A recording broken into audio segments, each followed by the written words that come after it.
I've been experimenting in Google Earth to produce an animation of the routes that I do.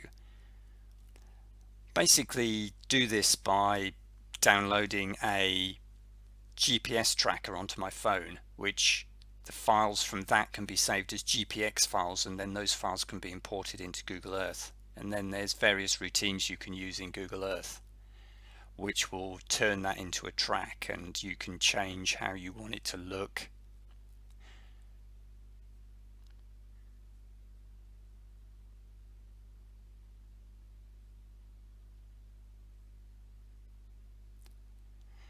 In the settings in Google Earth, you can change the altitude of the virtual camera that you're using. You can change the speed of the animation. If you were doing a longer route, then you could zoom this out further so that you showed more of the route.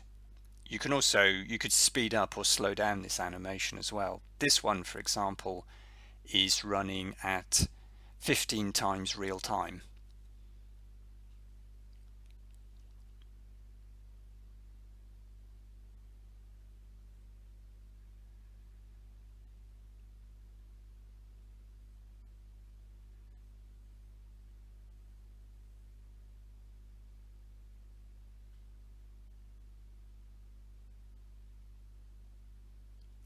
Because it's running in real time, if you do actually stop on the route, then the animation stops as well. There's probably ways you could get around that to sort of cut those bits out, but I actually think it's quite nice, really, just to make the animation an accurate reflection of what you actually did when you were riding the route. My main reason for wanting to do this was so that when I do some touring later in the year, I'll be able to accurately record the routes that I ride. Plus, it's just sort of quite a nice thing to have, I think.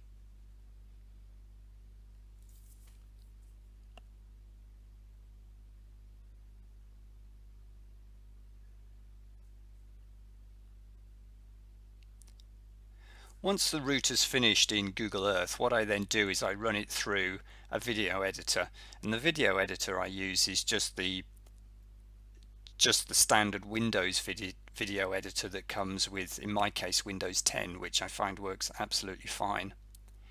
Using the video editor, as you can see here, you can add text to various parts of the video. You could insert pictures at various points if you wanted to do that. You can obviously add a commentary, you could add a music file, just sort of however you wanted it to look and sound.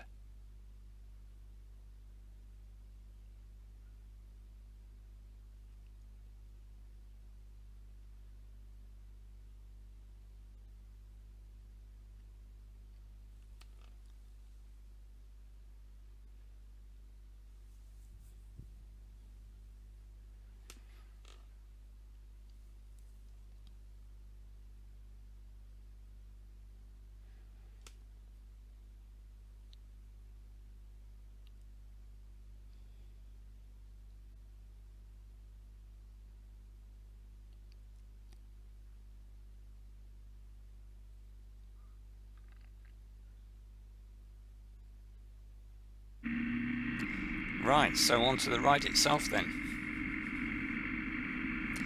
The bike's actually just had its first service, its 600-mile service.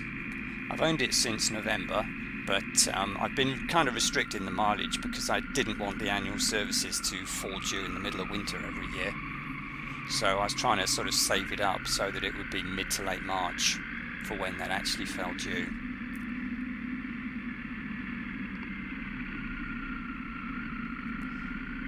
Finally managed to get the Bluetooth module to connect to the My Triumph app.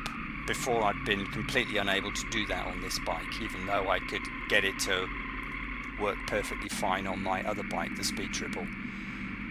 The problem was actually that the bike VIN number was not displaying correctly in the Bluetooth module on the bike, so therefore the My Triumph app simply refused to use it. So the dealer corrected that at the first service, so that now works perfectly okay.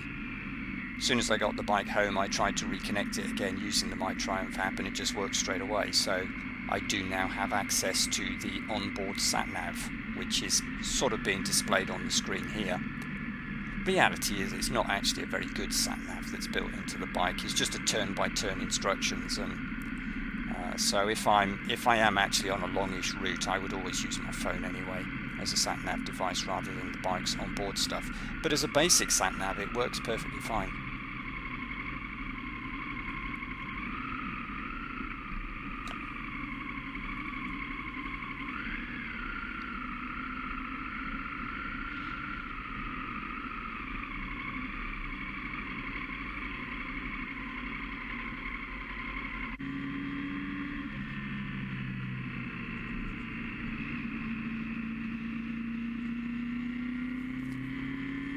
Regarding fuel economy on the bike, the display currently shows that it's showing an overall average of 55.3. I actually find that when I check it on the pumps, it's actually doing rather better than that. Whenever I do a manual check on the fuel consumption, it's averaging 57 point something miles per gallon. That's imperial gallons, so that's what, 4.546 litres. One slightly annoying thing about the bike is, or about the fuel indicator anyway, is the fuel light comes on particularly early. There's still 2 bars left on the fuel gauge when the fuel light comes on, which when I filled it up at that last stop, for example, it had done 188 miles and I got 14.8 litres into the tank, which means it still had 5.2 litres of fuel left, which is well over an imperial gallon. So that means I probably had another 60 miles left in the tank at that point, which would give it an overall theoretical range of approaching 250 miles.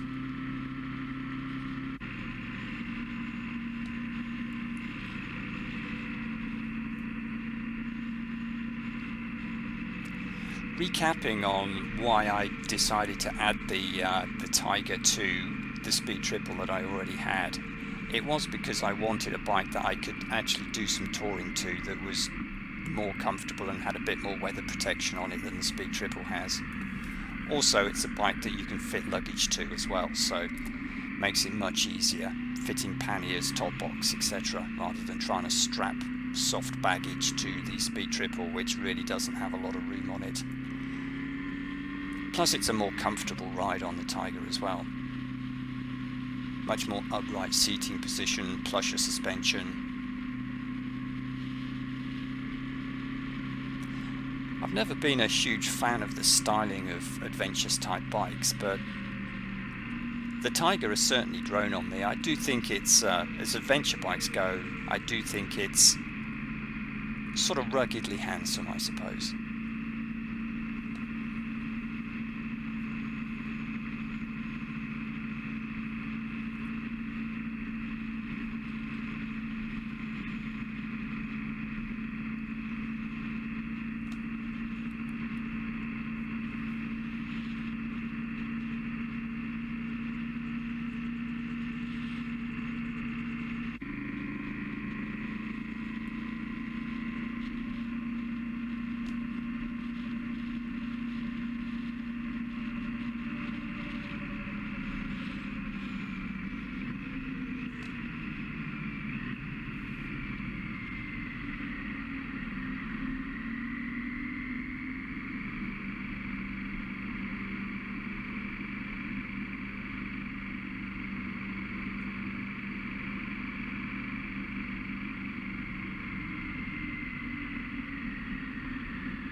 I first rode a Rally Pro when I borrowed one from the dealership when my Speed Triple was in for a service. I wanted to borrow a Tiger at that time because by then I was interested in a bike that would be more suitable for touring, and the Tiger seemed like a pretty good option at that point. The question was whether that was a Tiger 900, a Tiger 1200, and if so, whether it was going to be a rally or GT version. I quickly decided that the 900 was the bike that I thought I would go for. In terms of the performance is absolutely fine on it, and the size of the bike is just more manageable than the 1200. So once I'd decided that yeah, it's going to be a 900, it was then just a case of deciding whether it was going to be the rally or the GT versions of the bike. Obviously the GT version is more road oriented and the rally version is more off-road oriented.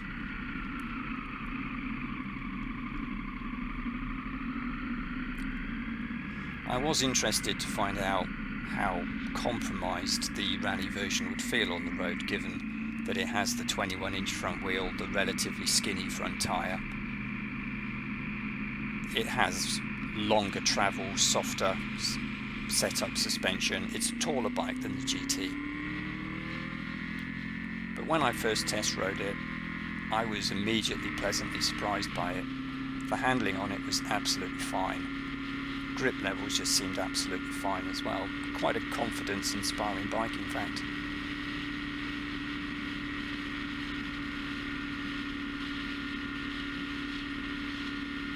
It's quite a physical bike to ride. You do have to lean it into corners. It's got the wide bars, which makes it's quite manoeuvrable, but not like the Speed Triple, which is a very light, agile machine. This one does need a bit more physical effort to get it to tip into corners.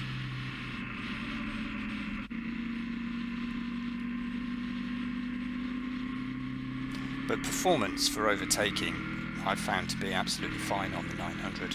Plenty of grunt.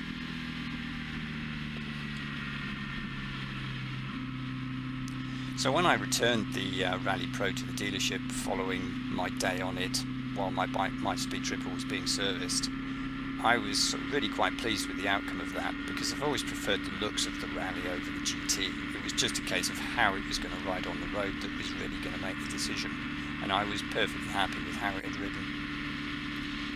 I still wanted to try the GT though, so I did then take that out for a test ride on a later date. And obviously the GT was absolutely fine as well. It rode extremely nicely. But the thing about it is I didn't notice any significant benefits to it on the road over the Rally version. They both felt quite similar. So for me at least, I mean, I'm no riding god, but for me at least, I found the Rally performed exactly as I'd want on the road, and I didn't see any huge advantage to the GT, although I'm sure ultimately it is a better road bike than the Rally version would be.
Although the 600-mile service is now done and out of the way, I am still technically running the bike in. you have to restrict the RPM that you use until the bike's done 1,000 miles. Currently I'm restricted to 7,000 RPM. That's until I get to 800 miles, then that goes up to 8,000 RPM, and then at 1,000 miles you're free to use whatever revs you like. But the bike is pretty torquey, so restricted to 7,000 RPM isn't really a hardship on the road. There's plenty of performance available at that level.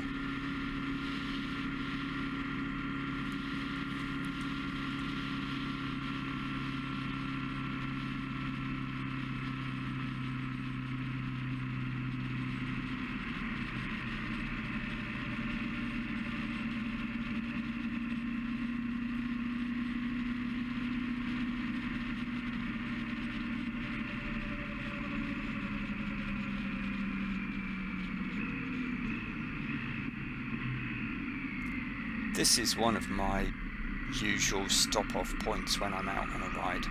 It's the Desert Rats War Memorial in Thetford Forest. It's a very nice location actually, particularly in the summer. There's some really nice forest walks around this area. And during the week it's not busy, so very quiet, very nice.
So we're almost back now, so that's it for this video.